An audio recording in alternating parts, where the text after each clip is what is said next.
സിദ്ദിഖിനോട് ഭയങ്കര നന്ദി പറയണം. സിദ്ദിഖാന്ന് വിളിക്കുന്നതിന് എനിക്ക് ഇഷ്ടം തന്നെ. ഭയങ്കര നന്ദിയുണ്ട്. കാരണം എൻ്റെ കൂടെ ഒരു ബ്രദറിനെ പോലെ തന്നെ ഭയങ്കര സപ്പോർട്ട് ചെയ്തിട്ടാണ് നിന്നത്. എൻ്റെ ഒപ്പം തന്നെ ഉണ്ടായിരുന്നു. ഒന്നിനും ഒരു കുറവും വരുത്താണ്ട് നന്നായിട്ട് നോക്കിയിട്ടുണ്ടായിരുന്നു. ഇനിയിപ്പോൾ എനിക്ക് അച്ഛൻ, അമ്മ, അനിയത്തി എല്ലാം ബ്രദറൊക്കെ സിദ്ദിഖിനായിട്ട് കണക്കാക്കിയിട്ട് എല്ലാ കാര്യങ്ങളും ഞാൻ പറയുന്നുണ്ട്. സന്തോഷമുണ്ട്. മലയാളികളുടെ നൊമ്പരമായ ശ്രുതി, അവിടുത്തെ MLA സിദ്ദീഖിനെ കുറിച്ചിട്ടാണ് ശ്രുതി പറഞ്ഞത്. അവരുടെ സ്വന്തം ഒരു ജ്യേഷ്ഠ സഹോദരനെ പോലെയാണ്, അല്ലെങ്കിൽ പിതാവിന്റെ സ്ഥാനമാണ്, അങ്ങനെ വേണ്ട ഏറ്റവും അടുത്ത ഒരു വ്യക്തിയായിട്ടാണ് അടുത്ത MLA ഇപ്പൊ ശ്രുതി കണ്ടെത്തുന്നത്. ഇപ്പൊ ശ്രുതിയുടെ കാര്യത്തെ കുറിച്ചിട്ട് എല്ലാവർക്കും അറിയാം. ശ്രുതിയുടെ മാതാപിതാക്കളും അതുപോലെ തന്നെ സഹോദരിയും കുടുംബത്തിലെ മറ്റ് അംഗങ്ങളായിട്ട് 9 പേരാണ് ആ ദുരന്തത്തിൽ ജീവൻ പൊളിയേണ്ടി വന്നത്.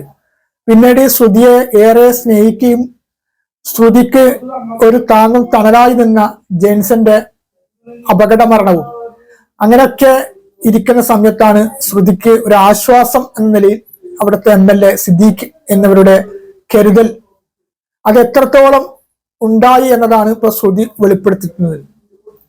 ഒരു ജനപ്രതിനിധിയായാൽ ഇങ്ങനെ ആകണം എന്നതാണ് നമ്മൾക്ക് അദ്ദേഹത്തിന്റെ പ്രവർത്തനത്തിൽ കൂടി കാണിച്ചു തരുന്നത്.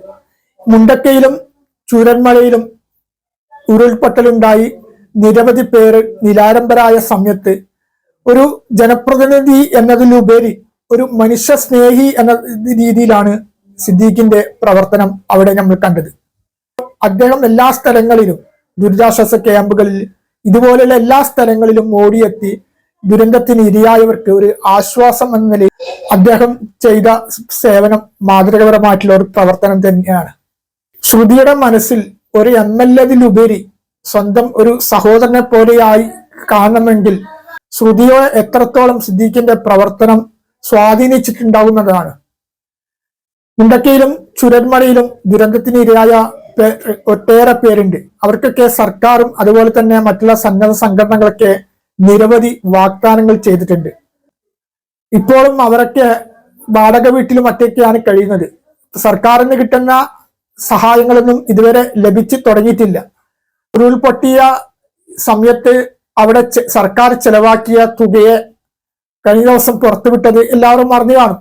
അവിടുത്തെ സന്നദ്ധ പ്രവർത്തകന്മാർക്ക് ഭക്ഷണം കൊടുത്തിട്ടും അവിടുത്തെ പാലത്തിന് ചെലവഴിച്ച പണവും അങ്ങനെ ഓരോ ജനറേറ്റ് പ്രവർത്തിച്ച വകയിലുള്ള കോടികളും ഒക്കെ ഇനിയിപ്പോ ഈ സർക്കാരിന്റെ ദുരിതാശ്വാസ സർക്കാരിന്റെ ഫണ്ടിലേക്ക് നിരവധി പേർ കാശയച്ചിട്ടുണ്ട്.